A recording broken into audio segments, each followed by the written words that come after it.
Good afternoon, everyone, and welcome to today's webinar. Grab a coffee, grab a notepad, and for the next 45 minutes, you'll be in for some great learning around social media, customer service, and marketing from one of the biggest brands in the UK.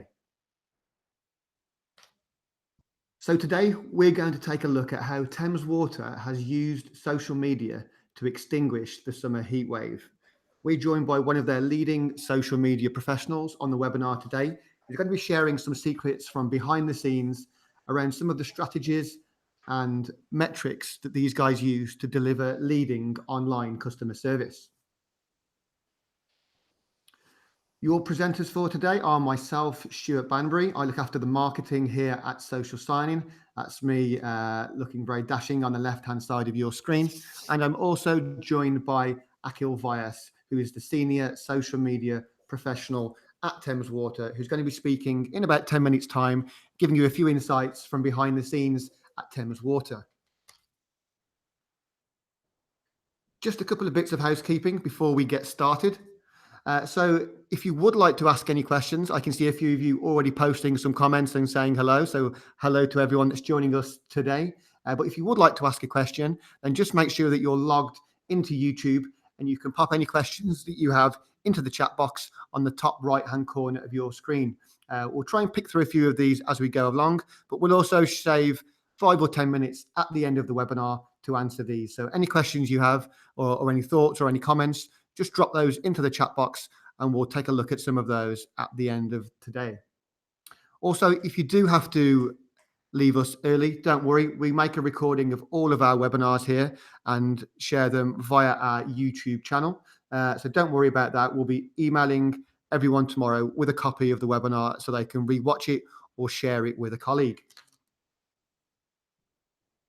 So just a quick slide on us. I know we've got a mixture of guests joining us today from all different sectors and industries. So for those of you not as familiar with Social Signing, so we are a complete social media management platform. We work globally with the leading brands out there to help them really harness the power of social media to join up all of their customer service, their marketing and their PR departments, and really to deliver amazing online customer care and marketing impact that drives real clear ROI. You can see some of the brands that we work with on your screen at the moment. So everyone from retail to public sector, not forgetting utilities, which we'll be looking at today, of course, through to financial services, and really everything in between. So one of the things I love about my job in the marketing department here is that I get to see behind the scenes with all of these brands to see how they're really harnessing social media, and then hopefully to encourage one or two of them, just like Akhil has done today, to join us to share some of their insights and experiences on webinars like today. So I thought before I hand over to Akhil, I'll just kind of set the scene a little bit in terms of the topic for today's webinar. So I'm sure I don't need to remind everyone, but we've really been experiencing unprecedented heat and kind of summer weather over the last couple of months. There's a bit of information on your screen there from the Met Office, just to give you an insight in terms of the level of heat wave that we've experienced this year. So as you can see, we've only seen 20% of the rainfall that we would normally expect to see throughout the summer. And actually in parts of the UK, that was down to just 6%. So I think apart from the summer of 1976, which I must admit was 4 years before I was born, it really has been the longest, most intense heat wave that we've experienced over recent years. And that brings with it, apart from some nice suntans, that also does bring with it a number of different problems and challenges and obstacles for service providers. And service providers obviously come in all different shapes and sizes. So you can see on your screen now, Transport for London, and you can imagine some of the temperatures that the tube reached over the last 2 or 3 months. I think temperatures were up to kind of 40 degrees and above. So, you know, service providers really were feeling the heat in various different ways over the last couple of months. And obviously the NHS as well. Temperatures like we've been experiencing really does put increased pressure on frontline service professionals and the services that they deliver and how they deliver them. And of course, service providers include the utility sector, which is what we're focusing on today. You can see how a couple of different utilities companies here on your screen. They've had their engineers working around the clock. They've been giving advice to their customers on how to use water most efficiently. And obviously, a key way to get these communications out there is through that kind of real-time, instant, human channel that is social media. And that's what we're going to be taking a look at today from one of the leading and largest water providers out there. But of course, the pressure doesn't just come from the weather we've been experiencing. Pressure also comes from the rising expectations of customers across our online channels. So you can see on your screen at the moment one of the latest pieces of research from the Institute of Customer Service. And this piece of research from just last month flags up the key differentiators of high-performing organizations around customer experience. And quite often, these are the main things that our customers care about when they come to us with a question or a concern. So you can see top of the pile there was speed of response. So response time across any communication channel now is key. And that came out top on this recent piece of research. Following on from that was trust. So our customers really want to be able to trust in us and to have confidence in what we're doing when we're having a customer service interaction with them. Following on from that was that our customers want to feel cared about. So they want to have real one-to-one, meaningful human conversations and not just be treated as a transaction or as a number that's to be worked through as quickly as possible. And then finally, helpfulness of staff. So our customers want competent and confident interactions. And so someone on the other end of that Twitter line or that telephone line or that email that has the answers and can answer their questions quickly and effectively. So service providers really are caught in the middle of this, feeling these two very different types of pressure, one from the external environment and one from the increasing expectations of our customers who are experiencing and receiving very high levels of customer care from some of the leading brands out there. So they now expect the same level of service from all of the online brands that they interact with. So this next point, now that we've set the scene in terms of what's happening out there over the last couple of months and in terms of online customer service generally, I'm really happy to hand over to Akhil Vyas, who's the Senior Social Media Manager at Thames Water, who's going to talk for the next 20 minutes or so before we do a quick Q&A at the end. So Akhil, it's over to you for now. Thanks, Stuart. Hi, everyone. And as Stuart sort of pointed out, I will be talking for the next 20 minutes. I hope I don't bore you, but do feel free to ask questions over on YouTube, and Stuart will kind of cut in sometimes and kind of ask questions from you. So yeah, let's begin. So just to set the scene a little bit, I'm from Thames Water. I've been here about 7 months. I joined at the start of the year. And it was our social media. Obviously, we began our accounts, quite a few years ago. But I was very much brought in to kind of take the next step, really push our social media to actually define our social media a lot more. So, I mean, our purpose is we kind of have three. So we want to be there for our customers, which in one of the previous slides, Stuart kind of touched on. Was something customers want. They want you to be there. They want to trust you. They want you to be visible. And we've enhanced our service, from kind of 9 to 5, Monday to Friday, a long time ago. We have a 24/7 team that are always on, always available for our customers, because obviously, things can happen overnight. I mean, now I've done a lot of work in transport, sort of previous to this, and transport systems switch off. They switch off at night. So if you're in the railway or if you're in aviation, generally, there's your last train, your last flight, and then you're given a bit of a breather. But obviously, it's a little bit different in something like a water company where people need water throughout the night for different reasons. So being there for our customers is massive. We also want to kind of highlight the story and tell our story. The water industry is quite interesting. There's a lot to it, and there's a lot I certainly didn't know before I started working here. So it's to actually tell that story, explain it, get our customers actually understanding Thames Water, and hopefully long term being an advocate of kind of Thames Water. And the sort of last thing there is we want to change behaviours. So we are in a world, and we'll talk about the heat wave a little bit more, but we're in a world where population's increasing. The supply for water will stay about the same. So we need to there's essentially more people and the same amount of water. So we need to change behaviours. We need to make our customers understand about being water efficient. Obviously, we have to lead the way, but that's a whole behaviour change, and also on the kind of the waste side. So at the moment, we have a campaign around wet wipes and binning them rather than flushing them. So if you actually go on the Thames Water Twitter feed and Facebook and Instagram, you'll probably see some stuff on that. And we kind of launched a wet wipe challenge this summer. And again, it's education, but with the aim to change behaviours.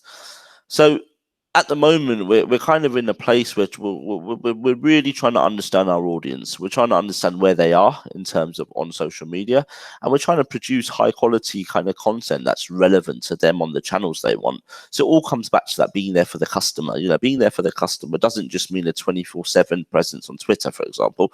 It actually means being where our customers want us to be, and that's something where we're working really hard on, and it's something that's really important to us. And ultimately, sort of what are our KPIs? And I think the industry in general has maybe slightly struggled with the KPIs because it's really hard to measure what's good, what's not good. You kind of a few years ago, engagement rates and impressions and things like that were kind of what you used as KPIs, and of course they're still important, probably for campaigns, but generally, do they tell you much? What do they tell you? So we've actually kind of, we've worked hard on this, and we've picked kind of 4 that are important to us on social media. So reduce our call volumes, because customers don't want to sit there on hold for 5 minutes, 4 minutes, when they can just get an answer on social media. If our comms is good, the answer will already be out there. So that's kind of important to us, that customers don't have to wait. And that's the same with SLAs as well. We even on social, we want to be there. We want to reply to the people as quickly as possible, and we've got a dedicated team to do that. We want to engage with people that don't traditionally engage with us as well, and that means we get people that will pay their bill once a year, and that's the only engagement they kind of have with Thames Water. We want to engage with those people more. We want to tell our story. We want to change those behaviours, but we also want our customers to know that they're important to us. And just because we don't engage with them often doesn't mean we don't care. It means actually the opposite. We want to engage with you, and we want to we want to tell you our story. And the last thing is sentiment, and how we measure sentiment is throughout a journey. So your sentiment could be very different when you first initially post to the resolution at the end. You may come in happy, you may leave upset, you may come in upset, but you may leave happy. And that's a really important KPI for us, and something we take very seriously. We analyze our kind of comments on a monthly basis, because we want those people that come in upset for whatever reason to leave happy. We want to do what they expect from us. So that's kind of why we measure sentiment. Before we move on, Akil, can I just ask? You mentioned earlier the theme of behaviour change. Obviously, that's a big one for many of our customers. Can I just ask, a couple of different techniques in terms of how you encourage that behaviour change? Yeah, so we kind of, our changing behaviours is very much campaign led. So what we'll try and do is we'll try and humanise it. We'll try and give analogies in in real life. So one of the big examples was kind of in our waste sort of side was that was something called the Whitechapel Fatberg. And the word fatberg is kind of it's something Thames Water really created, and it's obviously it's people flushing things down the loo that shouldn't really be there. And then what actually happens to it, it goes down your pipes, it goes into the sewers, it can cause blockages, which can cause a horrendous smell in the area. But also ultimately it means that our engineers need to go out and fix it, which costs money, which takes time. So potentially it can have a real impact on customers. So it's kind of showing that. And the Whitechapel Fatberg was an example where it was obviously in Whitechapel in London, a Fatberg formed, and we actually got in there. We actually got sort of content from inside the sewers, images, videos, and we kind of obviously we named it, and it then became a bit of a sort of a hit. Really, it was kind of known nationally, and we had something in a museum in London. We had an actual Channel 4 show on the Fatberg autopsy. So it kind of just that sort of a campaign really helps us change behaviors, because people see it on TV, see it on our social, and think, I kind of get it now. A lot of people, if they can't see it, don't think about it, and that's totally natural. But what we're trying to do is humanize it. Get the guys on camera that are actually going to fix these kind of blockages and are unblocking the blockages. Get them on camera. Get them explaining things. So it's suddenly Thames Water is not just a brand, but there's actually human beings working for Thames Water that you can relate to. So our kind of approach for content, we kind of split it up into three ways. We have our service, which is our operational side, which is obviously essential to us. Operational comms take center stage. If people don't have any water or have low pressure for whatever reason, we wanna be there for them. We want to deal with that. We want to kind of prioritize that, because at the end of the day, changing behaviors and all that is secondary to if you actually are impacted. So service is always going to be the most important. The second part is the interesting thing, and that's, as a sort of social media professional, this is what really excites me. That education, that telling our story, changing behaviors. And I mean, I talked a little bit about the waste things. That is, we actually call it bin it, don't block it, or just or fight the fatberg. And those sort of campaigns are what really excite me, because they're a real challenge. To change behaviors is absolutely huge, but we are starting to see that we try and measure, when we have had campaigns, we try and measure performance on the back of that, and to see if there's any kind of correlation, and all that is just really, really interesting. And then, like any other business, we have ad hoc content. We have that content that sort of comes from nowhere. Sometimes it could be reactive. It could be our press office working on stories and things like that. So that's that will always go on. We'll support national days. A very good tip for anyone who kind of controls social media content calendars or anything like that. If you've got a day where actually you haven't got much on, it's a slow news day, just go and look what's trending. See what's trending, see what people are talking about, and see if you can maybe get involved in the conversation. There might be something you can sort of get involved in. I mean, today, for example, Wednesday wisdom tends to trend most Wednesdays. So give someone some wisdom. Give them a tip, or talk about your business, or just I don't mean trying to sell anything, but I just mean maybe give someone a fact about your industry, and just kind of engage with people, and people really like that, and that's really worked for us, and that's something we'll always do, and that's something that also is kind of, you need to be a bit creative, but it can be really fun if you do it right. So these are just a couple of social media kind of content examples, just to bring kind of our story to life. Top left, I mentioned the Fatberg autopsy that we had on Channel 4. So on the back of the Whitechapel Fatberg, there was a documentary on it, and obviously that was great for us. Top right shows a bit of our CSR work we do with Water Raid. Bottom right is about kind of using a national day, so it was Earth Day, to actually push something we believe strongly in. And another, objective of ours is to make tap water more accessible, and that also helps the anti-plastic stuff and single-use plastic. So we've launched a kind of a campaign with another charity, and it's called Refill London, where you can actually go to, there's an app, so you can download an app called Refill London, and you can go and find places that will refill your bottle for free. You just walk in, they'll have a sticker on the door, and it basically means they're offering free tap water. So again, that's something we support all year round, but using those opportunities, using Earth Day 2018 was trending. Why not? You can kind of jump in. And then bottom left is kind of that just ad hoc content. It was Easter weekend. It was a sunny weekend. We thought, you know what, let's help people. Let's try and give people kind of a list of things to do on our region. A lot of them were free. And yeah, let's just be human. It's not all about just water and your service and changing behaviors, which obviously is massively important, but it's not that sort of 24/7, 100% of your content. A lot of light-hearted content like this can be great and can really improve your sentiment.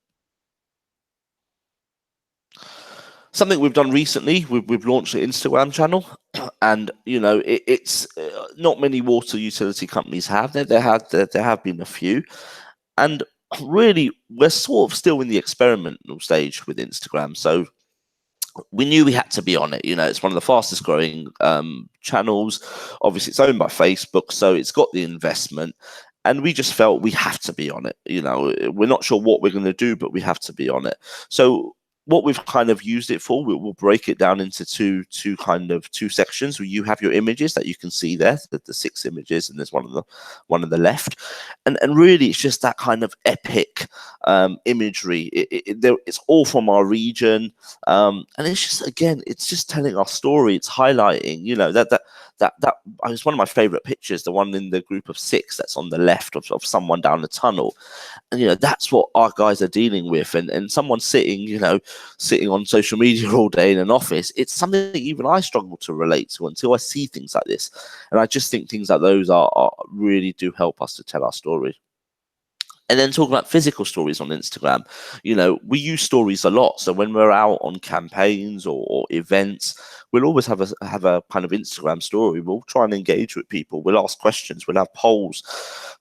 We want opinions, and that's what we're really using Instagram for. And if you're not on Instagram, it's a great channel, and it just map out what you want from Instagram before you launch it, but launch it. Don't be afraid of launching it, because you it can be great fun, and you can engage with, again, what we're trying to do, engage with people we don't usually engage with. But what that really means is engage with people that potentially you wouldn't usually engage with, and you may have people on Instagram that are not even customers of yours potentially, but if they start talking about your industry, you never know, one day they could be a customer. They may know people who are customers, and it just generally improves your brand.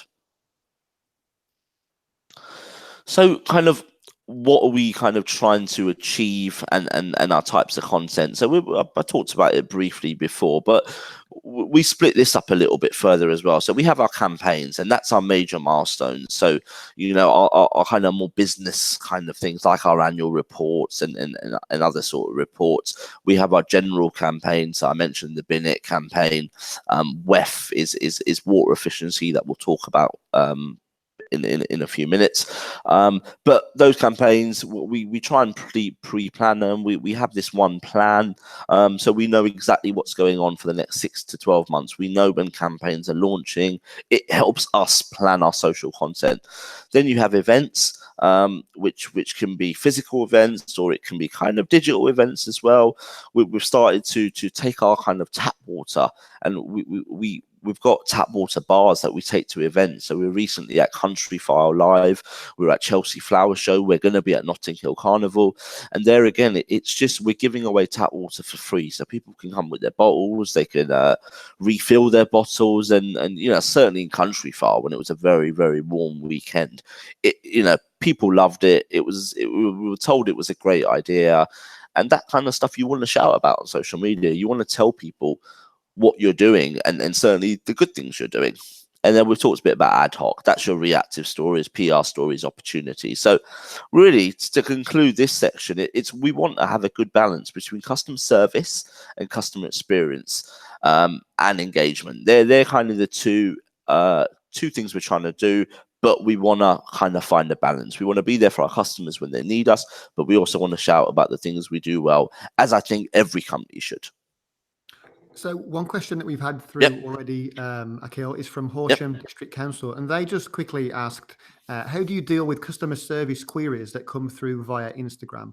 Are they treated the same or different to other platforms? So we tend to redirect. So our customer service agents are on Twitter and Facebook.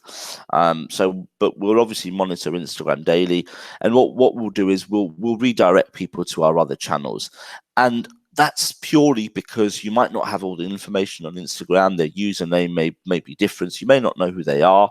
And just for a better experience for them, we would always redirect. And of course, you'll get a few people who may not like that, but we'll always try and explain why. You know, the team that manage our Instagram are probably not the best place to help you, and it will probably be a lot more long-winded for the customer. So if we can redirect them to a pure customer service channel where we have dedicated experts, their queries usually answered a lot faster. So that's kind of how we manage it.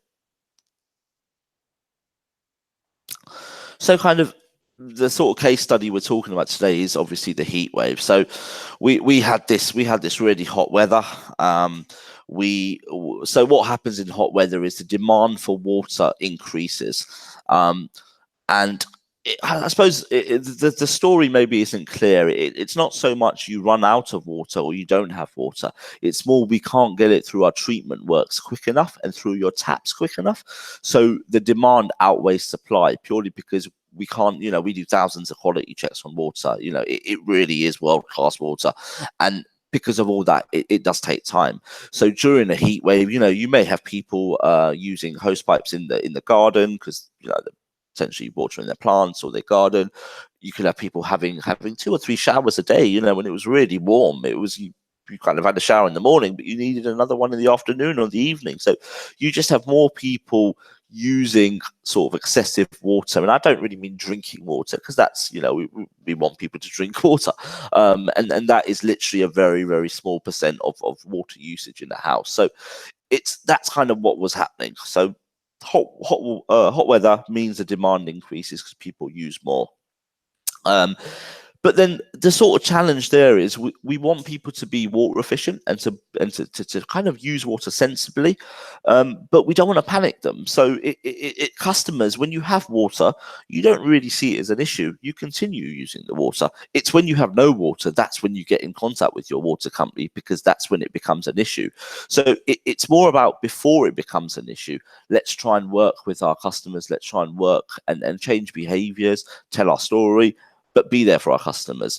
And that's kind of what we had to manage. We had to manage supply and demand, which it was known internally, but without causing a panic, because to be fair, it wasn't a panic, but it was just something we had to bear in mind as demand increased during the summer.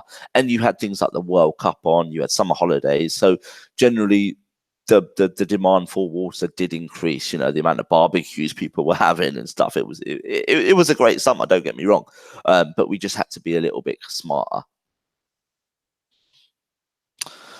So kind of stage 1 of our campaign was kind of lighter water efficiency messages, and that was when it was kind of end of June when the sort of weather started to get quite warm, and there's a few examples of that I've picked out that I quite like. So you have the one on the left, and that was a bit of an opportunity. England, Belgium were playing that night. I think it was, top of my head, sort of the 28th of June. It was obviously the dead rubber, but it was it was trending. The World Cup was trending. Everyone was talking about it.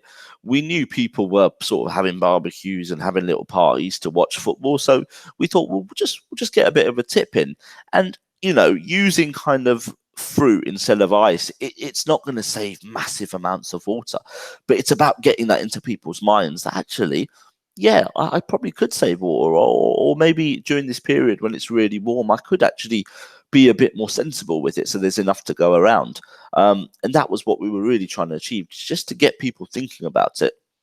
Again, the one in the middle, lots of people have kind of paddling pools. What do people do after when they want to refill it? That's a question. Some people might just pour it out. Some people might try and reuse it. So we tried to internally come up with things that we could, or ideas that we could think of for people to reuse kind of paddling pool water. So we had kind of water your plants and things like that, but also potentially wash your dog. Uh, if you're going to use a hose pipe instead of that, use the paddling pool. So it was just ideas, and this kind of stuff went down really well, because we did actually have people coming back to us taking images of their dog in their pool and saying, actually, that was a really good idea. And the dog loved it as well, and the dog had so much fun. So it's kind of it works for all. And then obviously the very standard one on the right is, use a watering can, move your plants to a shaded area, and all that kind of stuff. So again, it just got people thinking about it. It got, people hear the word hosepipe ban and get quite scared, because that's kind of an extreme. But by doing things like this, you're using water sensibly, you're ensuring there's enough to go around, and then there's no real problem. So that was kind of stage one of the heat wave. And then stage two, when it got a little bit more hotter, it got a little bit, our supply and demand was slightly more of an issue. We tried to have the human element. So, and this is something I'm a massive advocate of having a human angle and also being transparent. You could have a lot of kind of brands may sit behind their kind of corporate branding, and put messages out that way. But we wanted to be different. We wanted to have someone you could see, you could hear from, and really explaining and educating what was going on. So this is Andrew Tucker, one of our water efficiency managers, and what we did is we just did updates with Andrew kind of every kind of couple of days, just saying what's going on. So it was all, the key messaging there was, enjoy the water, enjoy the summer, but just kind of, use our water saving ideas, look at our freebies on our website, because we do give freebies away, and just be a bit water efficient, really, and be water smart. And then we try to create this thing that we're all in it together, because we are, it was by someone, if you sort of live on a road, if the person at number one, Smith Avenue is using their hose pipe, potentially it means there's less water for number 2 and 3. So we try to create this kind of community feel to it. And again, we got a fairly good response. Of course, you're going to get people who, think because they paid their bill, they can do what they want. And to a certain extent, they can. But it was just this community feel, really, it worked for us. And it was the first time we've really tried that. And then we kind of came out of that hot weather a little bit, and then we kind of had a little bit more fun with it. We had kind of we used kind of just in the office. People had children or younger siblings, and we got them in, and we got them in to try things. And a lot of this was just 6 months into the business. It was me just trying things, and again, they're all very light-hearted. So the thing on the left is a colleague's younger brother, and we just filmed him sort of doing some water saving things. So this was a little bit of a video that when he brushed his teeth, he shut the tap as he's putting the brush in his mouth. And again, it just highlights that water otherwise will just keep dripping and dripping, and you're not actually using it. You don't need it, so shut your tap. The bit in the middle was kind of showing that we're not spoil sports. You can have fun. You can use water well, and use a gun, not a hose pipe. And we created this thing called the 10-litre challenge, where we were kind of challenging people to save 10 litres. On our website, we had these tips that if you have a 4-minute shower instead of a 5-minute shower, this is how much you'll save. If you use this instead of that, this is how much you'll save. And then people were then coming to us saying, oh, I've saved about this much approximately this week because we didn't do this and we did this instead. So again, it drove conversation, which was great. And then we did a little bit of, we kind of focused on businesses a little bit, because it's not just individuals, it's not just households that can help, it's businesses too. And you can see this pub landlady was using a watering can instead of a hose, and potentially in the past she may have used hoses. I don't know, but all this just again showed that community feel and showed that we were in it together. And then it was, then we came to a stage where obviously the heat wave went on. It went on longer and longer, and it came to a stage where it's all good us asking our customers to be water efficient and save water, but really we need to lead from the front as well. We need to do things. So then we kind of had a week of trying to find new angles, but showing people what we were doing. That it's a thank you for trying to save water, and this is what we've done. So we're not washing our vans, for example, even though some of them were absolutely filthy. And if you saw some of them in the office car park, you would well, yeah, there's a few sort of car enthusiasts that weren't quite keen on this one, but we made sure it happened, and it was a company wide kind of initiative from the top, from our execs. And then that's another thing, when you're doing things like this, you need that buy-in from the top, because if you don't get that buy-in from the top, you're probably going to struggle to get that message across. So thankfully we did have that buy-in from the top. We then kind of, we targeted areas where we knew water was potentially being used a lot more. And we would go out there, we would kind of fix, leaky loos and dripping taps and things like that. And this was all just us being proactive and going to businesses, going to households and asking them if there's anything that we can do now, and we would fix it now. And then we obviously sort of mentioned it briefly. We had kind of we have a freebie section on our website. So if you are a Thames Water customer, feel free to go onto our website under freebies, and you can actually you can order water saving freebies and devices for absolutely free. They'll be posted to you, and not everyone knows this. So again, we wanted to tell people that there's so much you can do to save water, and we'll help you. You can put a little kind of device in your shower and in your taps, which just basically, it adds a bit of pressure, so you're using slightly less water, but the pressure is still there. And again, that's something you can order. We'll even fit it for you if you don't know how to, but generally most customers fit it themselves, and it's done within a few days. So again, it was just we hope you'll work with us, but we're pulling our weight as well. And then just to kind of conclude, I mean, we obviously, it was a 6 to 8 week spell really, and we continued to monitor water usage. We tried to have some bespoke messages, and that was targeted to certain areas, used kind of through paid Facebook advertising, because you had some locations that were more hit than others, and we wanted to make sure we kind of we target those areas. And I think I can probably imagine some people are questioning that.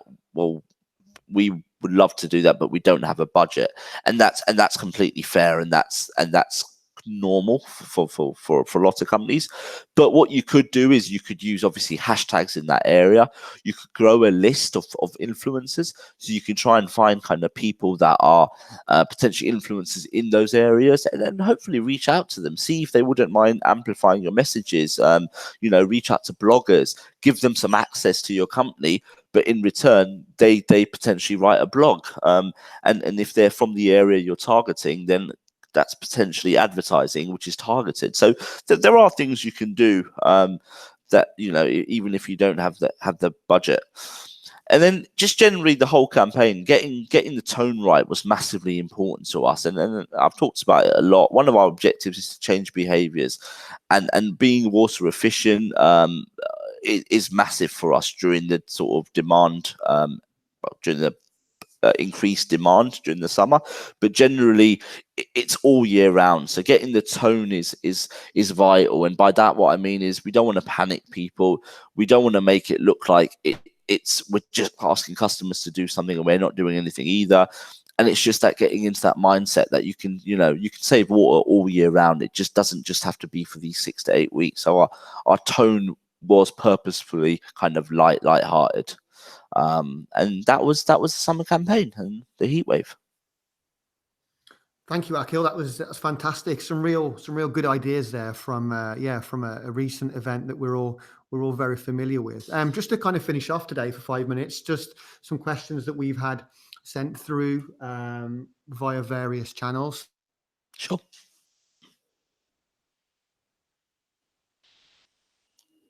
10,000 followers when you can't include links. Sorry, it just cut out there. You may have to repeat the question again. Sorry. Yes, it was a question from Buckinghamshire County Council Okay. who asked, what value do you see with Instagram below 10,000 followers when you can't include links? So hashtags is key there. You know, a lot of people, Instagram users, and I was actually recently at a conference where someone from Instagram was speaking, and on Instagram you can follow hashtags. So at the moment, we actually have more people following hashtag Thames Water than we do at Thames, you know, at our actual Instagram account.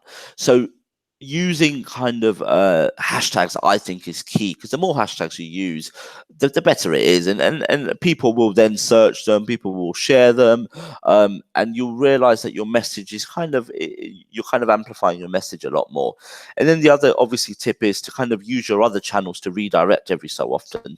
So when we are at an event and we have a story, we'll then ask people, well, we'll go to Twitter, we'll go to Facebook, and we'll tell people that we're doing this story, and hopefully redirect sort of users that are on both channels to Instagram. But I think for that, initially, I think hashtag is key. Maybe trying to find influencers or bloggers, as I mentioned in the previous slide, that potentially might be interested. You know, in the railway, we used to do this. That we had a massive kind of rail enthusiast group, and what we would do is we would give them a little bit of access. We'll give them information which they could then, you know, they could use on their own channels. They could write blogs on it, and in return, we'll just ask for a little bit of sort of traction and a bit of engagement from them. And that really helped us build up followers. So I think it takes time, but don't be disheartened if you feel it's not working initially, because over time it will work. Okay, fantastic. Thanks. Another question we've had through from Keris Goodwin is, how did your social media strategy link to your broader customer service and comms goals and any other operational team activity? Yeah, so and that's a great question, because we started drafting our social media strategy at the start of the year, but actually then we held off because we wanted to know, or I wanted to know, the overall company strategy. So you kind of have to align it. You know, your sort of your CEO or your execs will have a strategy. It will then come down to your potentially your next in line, you know, your marketing and comms director potentially, and it comes down to objectives as well. You want to know what their objectives are, and then it kind of filters down. So social media very much sits with everything else. So the whole changing behaviors, telling our story, being there for our customers, it's a company wide thing, you know. So our contact centers are doing it a lot more. Our PR and press teams are doing it a lot more in terms of telling their story, trying to change behaviors, and even them, they're trying to be there for our customers via the media, for example. So it absolutely has to be aligned, because if your marketing kind of team are working on something completely different to what you're working on, it just doesn't work. So the best way we do it here is we would have you know, our kind of marketing team would potentially be launching a campaign. We would be involved from day one, but we would tailor that for social media.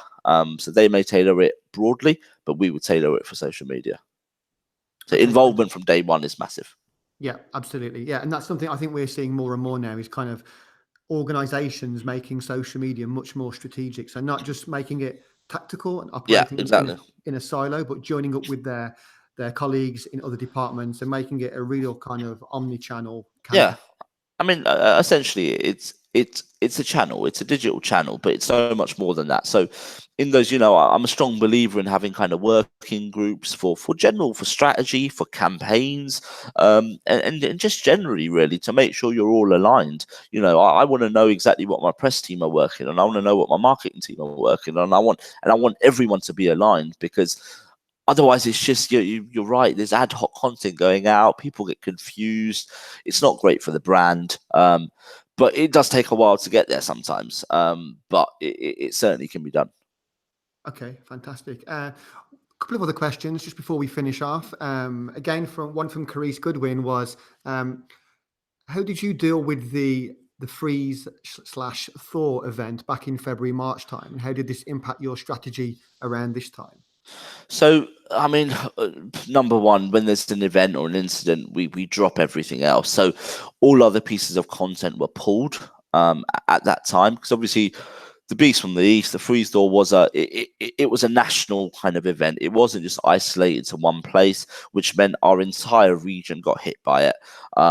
So what we did and what we wanted to do and had to do was really ramp up our kind of customer services. So from an internal point of view, we have a list of kind of people that aren't maybe social media people, but who have the ability to jump onto social media because our numbers just hit the roof. From when we usually get sort of 1,000, 2,000 contacts over a 4 or 5 day period, we were getting 8 to 10,000. So the numbers were it was a massive challenge for us. But we have this list ready. We can get more people involved. We have an on-call rota. And really, it was just about dropping everything else and prioritizing that. I mean, the good thing with this was the whole company was focused on it. From our exec to our social agents. So it was very much the priority. So we had the buy-in. We knew we had to communicate well. We had to answer queries well. SLAs did increase a little bit because of the sheer volume of things we were receiving. But I think what helped was our kind of exec board just saying this is priority, forget about everything else. So there was campaigns we had planned for the end of March, April that should have been we should have been planning them during the freeze thaw, but we just ditched them all. They were all we released them later. We just dedicated solely. My sort of working day during the freeze thaw was sort of 10 to 14 hours dedicated to the freeze thaw, and that's kind of how we dealt with it. Okay, great, thanks. And final question for today. This is a question that I think we still see across pretty much every sector that we work in, and it is a problem that no one's quite managed to solve just yet. And it comes from Buckinghamshire Council again. And they ask, does your customer service team deal with inquiries and comms with content? And how does this relationship work? How do you align these two departments to work more closely together? So that's another really interesting question. And actually, on Friday, I delivered a session to our customer service kind of social agents and the team about this actually. So at the moment, what we do is when we have campaigns, so that proactive brand post, the kind of the fun stuff, we insist on thorough briefings. So what happens here is you'll get someone coming to us or to me with an idea, with a campaign, and wanting us to support on social media. Once I've digested it, once I've planned it from a social point of view, whether it's organic or paid, doesn't really matter. I'll then go and brief our social media agents, and it could be face to face, it could be remotely on over a phone, but I want them to know exactly what's going on. Then I'll tend to go back to the actual internal stakeholder who's running the campaign, and with them and with our social team, prepare a bit of a Q&A. So we have drafted responses that we make a guess on what we think people will ask. And then going by that, our social agents are pretty much prepared. They've got a list of Q&As. They've had briefings. They know what's going on and when. We share our content calendar. Our content calendar is just on quite a basic Google Doc, really. So it's just a link, but everyone can see it, and it's updated daily, and everyone who wants to see it can see it. So I think it's just about transparency, really. And I think mostly social agents who work in customer service, they actually want to know. They want to know what's happening, and they want to get involved because, that's the fun stuff. And what we find is when we do involve ours, they're great. They'll come up with ideas, they'll have suggestions, and that's what we want. So we kind of have weekly calls with them, just going through our content calendar as well, explaining to them what we've got on. Okay, there's a national day next week. We're not quite sure what we're going to do yet. We're going to see what's trending, but we're probably going to do something. So they've got it on their radar. They're aware that something might hit. And then from that, you may even get them on the day saying, "Oh, this is trending. What do you think about doing this?" And it's great. We've got all these people in the business that have some creative juice, and we want to get that out of them. So it's very much a we're in it together kind of process we have here, and kind of sort of mindset we have here, that it's not customer service and customer experience separately. We're all trying to do the same thing. But we just have to deliver it differently. But that transparency, briefings, Q&As, getting them involved is absolutely massive. And if you do that right, the rest will follow. That's great. Thank you, Akil. Okay, I think we've probably better leave it there. It's 10 to 2, so time to wrap it up. But obviously, firstly, just to thank Akil for joining us today and sharing his insights and experiences from the last few months at Thames Water. Also, thank you very much to everyone that's joined us today and for sharing your questions in the chat room. We'll be running another webinar next month, so keep your eyes open for that. You'll be receiving an email again soon. Also, you'll receive an email tomorrow morning with a copy of this webinar, so you can rewatch it, share it with a colleague, and pick out any more ideas and bits of inspiration for you to go and test and to try, just as Akil has done at Thames Water. So, okay, thanks for joining us, and keep your eyes peeled for our next webinar again soon. Cheers, guys.